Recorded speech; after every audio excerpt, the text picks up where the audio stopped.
Take Me for a Ride, Coming of Age in a Destructive Cult, by Mark Laxer. Reading by Mark Laxer. Epilogue. Hidden between UCSD and the Pacific Ocean were burial grounds, Rama said, that were sacred to Native Americans. Surfers on their way to Black's Beach passed through this land of cliffs and ravines. They pointed to a graceful white mansion and said, "Hey, dude, that's Atkinson's place, dude." Several properties south of the UCSD Chancellor's Mansion lay a burned-out car abandoned on a charred foundation. The address seemed to be 951, but in my mind the missing tile was in place, 9514 La Jolla Farms Road, where Rama became enlightened and where I moved into darkness. It was 1988. I parked my Volkswagen bus at a mall 1.5 miles east of campus and walked with Nunatak toward the sea. I had cut through the not-yet-bulldozed chaparral just east of Interstate 5 many times since returning to UCSD, a 27-year-old undergraduate. But now the sun was setting and the air seemed heavy. Suddenly I had a sense of where I was going. During the past 2 years, I had dealt with my Rama experiences intellectually. But you can only sit coolly, unmoved, and protected on the cap of things that were for so long before the cap blows and sends you tumbling. There are many ways to grapple with the enormity of what lies beneath the surface world of reason. I approached 9514 La Jolla Farms Road. The last time I got near the place had been the year before with a friend. I had lived there once with some radical people, I told her. One of them became enlightened. "Do you want to talk about it?" she asked. "That's where Atkinson lives," I said, pointing away. Now, as the sun sank in the Pacific, I stood with Nuna on the edge of the property. I took a few steps forward, but quickly stopped cold. I could almost hear Rama saying in his Kermit the Frog voice, "Make millions of people happy." I stepped to where my room used to be, when suddenly, superimposed over blackened concrete slabs, images appeared. Rama was in the kitchen cooking for 100 spiritual seekers. Rama was in the meditation room giving a talk beside the larger-than-life photo of an Indian guru. Rama was at the same spot giving a talk beside himself. Rama was in the garage surveying stacks of woof. Rama was offering me cookies to cheer me up because I doubted his enlightenment, my friend's enlightenment. Rama was hopping around the house like a kangaroo, and I was right beside him. And we were laughing like children, and at that moment, in the fading light, the cap blew and tears streamed down my face. Over the next few years, I grappled with conflicting images of Rama. Sometimes I saw him as a friend. Other times I saw him as a semi-enlightened teacher or as a powerful sorcerer. But the more I researched his past, the more I discovered he was human. He was born Frederick P. Lenz III on February 9, 1950, in Mercy Hospital, San Diego. He was raised Catholic in Connecticut, where he lived alternately with his grandparents, aunt, uncle, and father. His parents divorced when he was a child. His father remarried, joined a yacht club, in 1974 was elected mayor of Stamford. In 1967, Fred graduated from Ripwam High School. The following description of him appears in the yearbook: "A streak of the unusual, chasing the beautiful, hiding from the known. Cut-rate philosopher, monopoly on the side." At 17, Fred left the East Coast and experienced the mushrooming of the psychedelic movement while living in San Francisco's Haight-Ashbury district. It was during the subsequent year, which he spent in prison for selling drugs, that he was handed a promotional brochure for Indian guru Chinmoy Kumar Ghosh. Chinmoy, whose path was paved with peace, light, and bliss, had several hundred followers worldwide, including rock musicians John Mahavishnu McLaughlin and Carlos Devadeep Santana. Fascinated by Eastern philosophy and meditation techniques popularized in the late 60s, Fred returned to the East Coast, where he studied the art of quieting the mind with Chinmoy. He also studied English at the University of Connecticut at Storrs. While still an undergraduate, he married and divorced a Chinmoy disciple named Pam, built dulcimers in a woodshop in his basement, joined the university debating team, and began hosting free public lectures on meditation. Chinmoy, who often asked disciples to start divine enterprises, asked this well-spoken Phi Beta Kappa graduate to start a laundromat. When Fred chose instead to enroll in a Ph.D. program in English at the State University of New York at Stony Brook, Chinmoy kicked him out of the center for roughly 1 year in an apparent attempt to teach him obedience and humility. By the time I met Fred several years later, Chinmoy had dubbed him Atmananda, or bliss of the soul, whereas the State University of New York at Stony Brook, after accepting his dissertation, The Evolution of Matter and Spirit in the Poetry of Theodor Rothke, had bestowed upon him the title of Frederick Lenz, Ph.D. Fundamental to my research on Rama were my discussions with former disciples, some of whom I tracked down, and some of whom I happened to meet at movie theaters, airports, and gatherings of Amnesty International. Talking and writing about my experiences helped me to work out much of the emotional pain. Listening to what others had gone through also helped a great deal. But as I listened, I realized that my darkest fear had come true. Rama had been getting progressively worse. In the fall of 1985, weeks after I left the center, Rama disbanded Lakshmi and encouraged roughly 100 followers to move from Boston to Los Angeles. He directed these disciples to donate their time to his software company, Vishnu Systems. In 1986, Rama moved from Boston to Seattle with about 8 men and 3 inner circle women, Laura, Cindy, and Ann. Once they arrived in Seattle, Rama informed the 3 women that he had asked them along specifically to satisfy his sexual appetite. He told them that they were to be his geishas. By then, he explained, he needed to sleep with 2 or 3 women at a time. An individual, he maintained, had too little energy to stimulate him. He confessed to Anne that for most of his life something had been hurting him, keeping him down. He told her that during a recent trip to a family event, he saw that his aunt and uncle had been using their psychic powers all along to make him deathly ill and to try to kill him. He told her that I had been sending him a great deal of negative psychic energy and that in response, he'd been sending me entities so that my life would be miserable on a daily basis. Also in Seattle, Rama repeatedly administered LSD to the 3 women.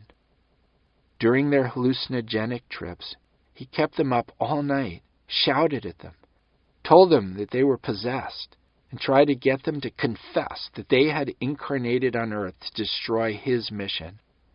Then he threatened their lives. During one such episode described by Anne as Nightmare Weekend, Rama fed them acid, 5 or so hits each, and showed them his new puppy. "This dog is possessed," he claimed, citing its frequent need to urinate and its habit of whining when confined alone in the basement. Rama then fed the dog 7 hits of LSD. "Look, it's still standing," he said, in an effort to substantiate his claim. Rama placed his hands around the puppy's neck and began to squeeze. Earlier, he had claimed that the evil forces were trying to get him through his pets.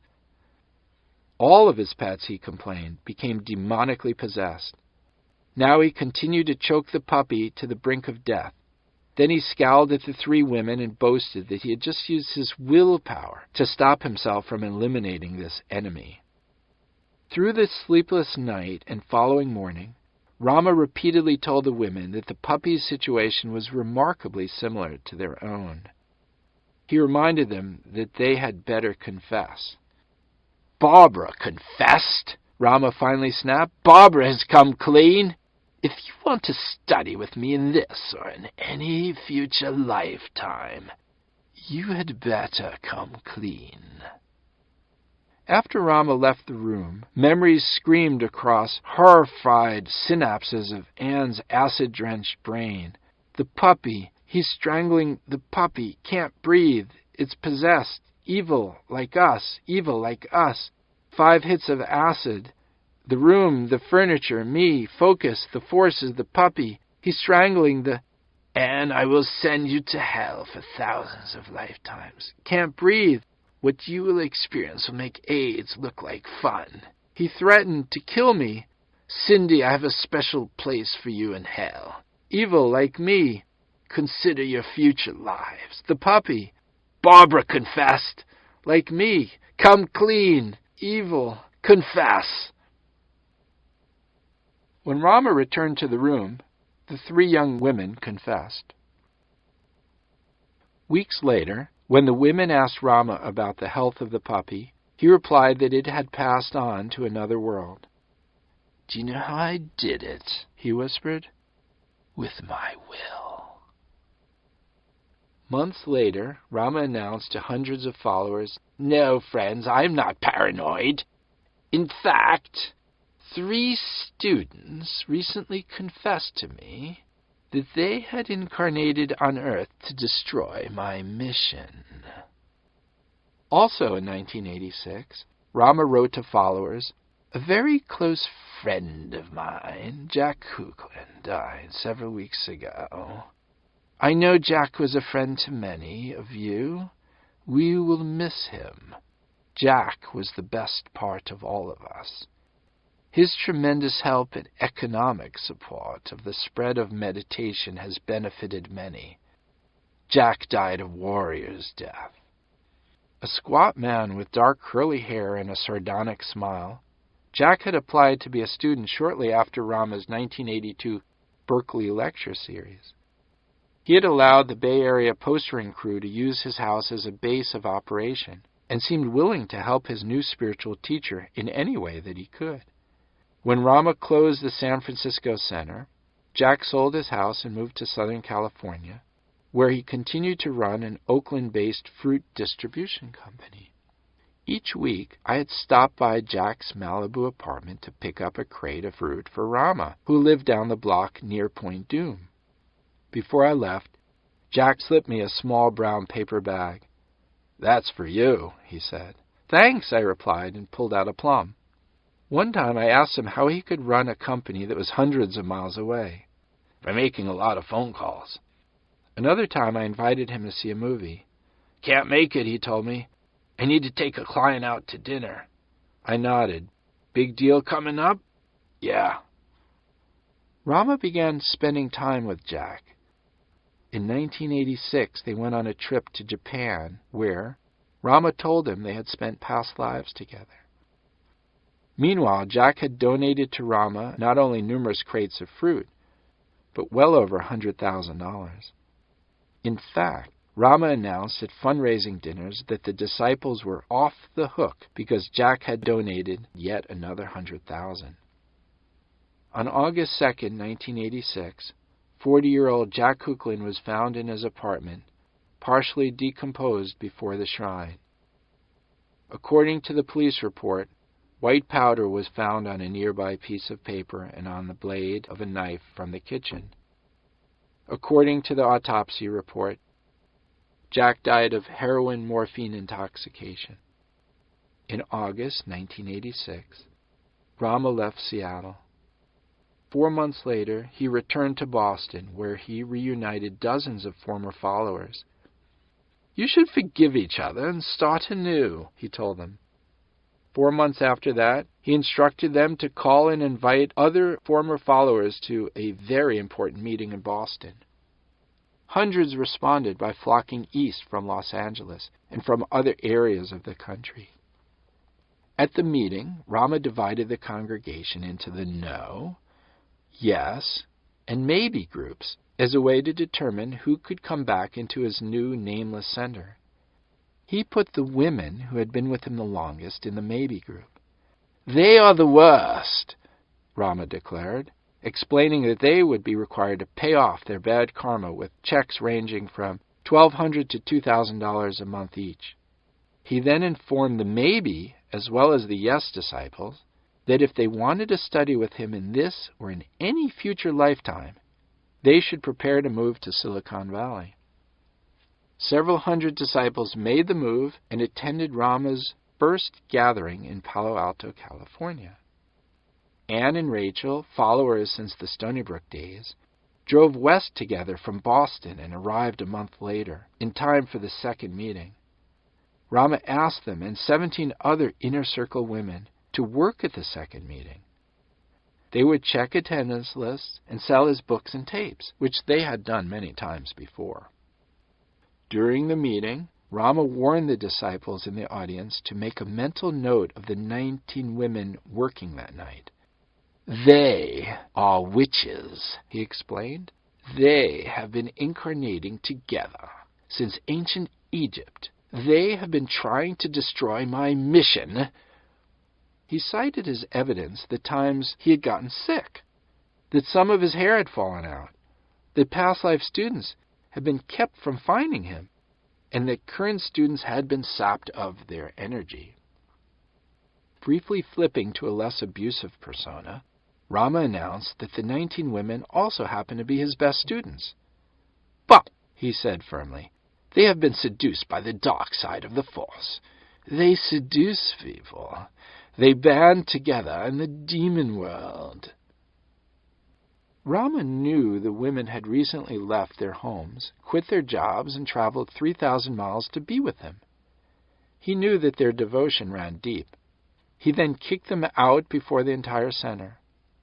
"Rama," started a woman disciple from the audience, "I recently dreamt that 7 of the 19 flew around me like witches." Rama nodded. "Recently," he said, "they have networked and conspired to murder Jack Kuklin."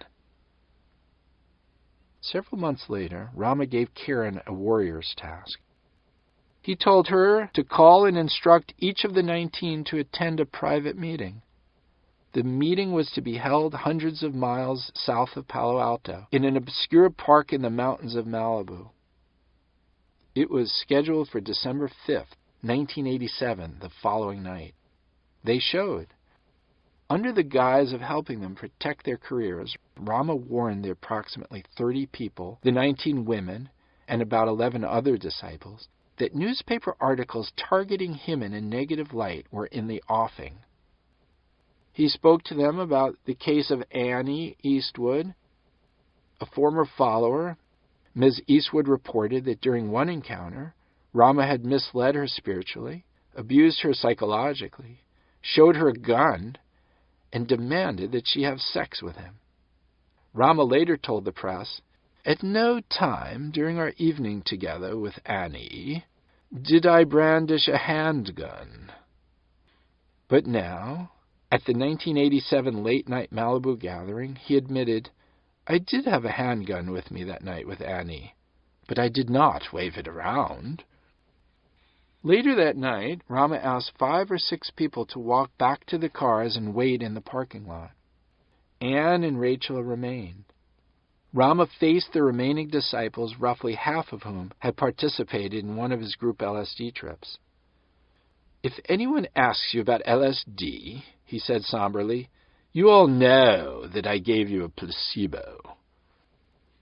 Then Rama, perhaps nervous about what I had observed in 1984 and 1985, told the disciples, "Mark was always a little young, a little naive, a little stupid. He thought that I actually had given him LSD. We all used to indulge him. We all knew that it was just that goofy Mark again." Rama went on to say that one day they might have to explain all this to a judge and jury, but under no circumstance, he warned, should they speak to the press. Toward the end of the meeting, he told the 19 that if they wanted to return to the center in this life, they must first hand in an essay, typed double-spaced, in which they were to confess to and apologize for their hurtful, wicked deeds. After the meeting, Rama returned to his latest project, staging a national 6-month $650,000 Zen seminar promotional campaign. The effort included the placement of 2-page spreads in the Sunday New York Times. One page was a photo of himself. The other advertised his free talk on Zen and success at Alice Tilly Hall, Lincoln Center. The full-page spreads also appeared in the LA Times, LA Weekly, Los Angeles Magazine, Vanity Fair, and in more than a dozen college campus newspapers across the country, including MIT, Harvard, Columbia, UCLA, UC San Diego State, UC Berkeley, and UC Santa Barbara. Rama's aura of allegations came to light in the press in the midst of his national speaking tour. Newsweek, who is this Rama? The master of Zen and the art of publicity is now having some very serious problems. 2/1/88. The LA Weekly, the cosmic seducer, how Frederick Lenz got rich, built a clientele and seduced women. 1/28/88. And Rama Redux. 9/1/88. The San Francisco Chronicle, Zen and Now, the Gospel According to Guru Rama. 11/8/87. And Sex, Fear Broke Guru's Spell. 11/27/87. The San Diego Union, Yuppie Guru, Ex-Disciples Turn on Master. 1/10/88. And New Age Journal, The Rama Drama. 6/1/88. When articles began to appear, Rama canceled several talks. When more appeared, he stopped giving public lectures altogether. In the spring of 1988, Rama had Karen call and instruct the 19 to attend a middle-of-the-night meeting in the Mojave Desert, scheduled for the end of April. Rachel and Anne individually expressed doubts about whether they would attend. In the past, Rama had used the fear of entities and of bad karma to discipline his disciples. Typically, he had explained that he would try to protect those who strayed from his path, but by now his role had dramatically changed. No longer the protector, he told disciples that if they disobeyed him, he would see to it that they had a car accident or that they came down with cancer. He had Karen warn Rachel and Anne that if they did not attend the meeting, they would come to serious harm. They showed. At the Mojave Desert meeting, Rama announced that the 19 could return to the center, move to Boston, teach yoga, and bring him new students. "Who does not want to come back?" he asked. Anne, Dana, and Rachel reached their hands into the desert sky. Afterwards, the devotees stopped at Denny's restaurant for coffee. The dissenters sat together. Rama approached. Anne mentioned that the brakes of her car were not functioning properly and that she had difficulty getting to the meeting. Rama took credit for the problem. He said, "Let that be a warning." Then he told the 3 women that they had better not send him any bad vibes.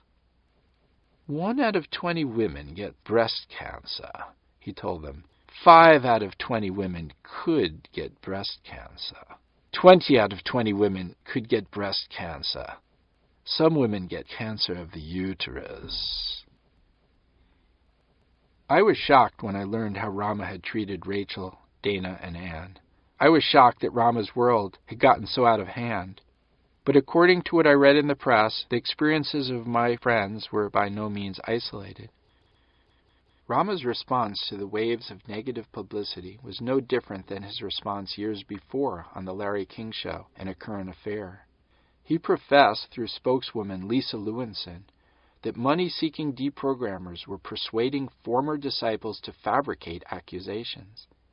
Yet the individuals whose accounts appear in this book share their experiences as individuals. These individuals are members of no such anti-cult conspiracy. These individuals respect and defend the freedom to practice religion in its myriad forms. These individuals have a simple message. Fly east, fly west, but don't fly into the cuckoo's nest. Yet, in the spring of 1988, stung by memories of friendship and deceit in Rama's nest, I stumbled my way past the burned-out car abandoned on the charred foundation of 9514 La Jolla Farms Road. I let Nunatak lead me in the fading light through the parched chaparral. She gently tugged me back to the present. 1.5 miles east of campus, I opened the door of my Volkswagen bus. I was still crying. Inside the van, I saw my fishnet bulletin board, which reminded me where I had been and where I was going. On it I saw an article about a bicycle ride I had taken 2 years before with Nunatak. I saw the cover of a book about Mohandas K. Gandhi, autographed by his author, William L. Shirer. I saw a brochure from the Peace Corps and a miniature American flag. I saw a sticker for UCSD John Muir College. I saw a quote from Thoreau: "If a man does not keep pace with his companions, perhaps it is because he hears a different drummer. Let him step to the music that he hears, however measured or far away." My father sent me that. I saw a picture of anthropologist explorer Thor Heyerdahl standing at the bow of Ra 1, a papyrus reed boat which he and 6 others sailed across the Atlantic. The journey had proved that, quote, primitive people could have crossed the great waterways which connect the continents. My mother sent me that. And I saw, next to an inflatable globe, written on a small piece of paper, the name of the chariot, Sunped 1, a solar electric human-powered vehicle. Below that, I saw the name of the quest, Tour del Mundo. I was starting to realize that by leaving Rama's dream, I had gotten back my world. Nuna rode shotgun in the passenger seat. I turned the key, and it started. Leaving the mall, I slowly gained momentum.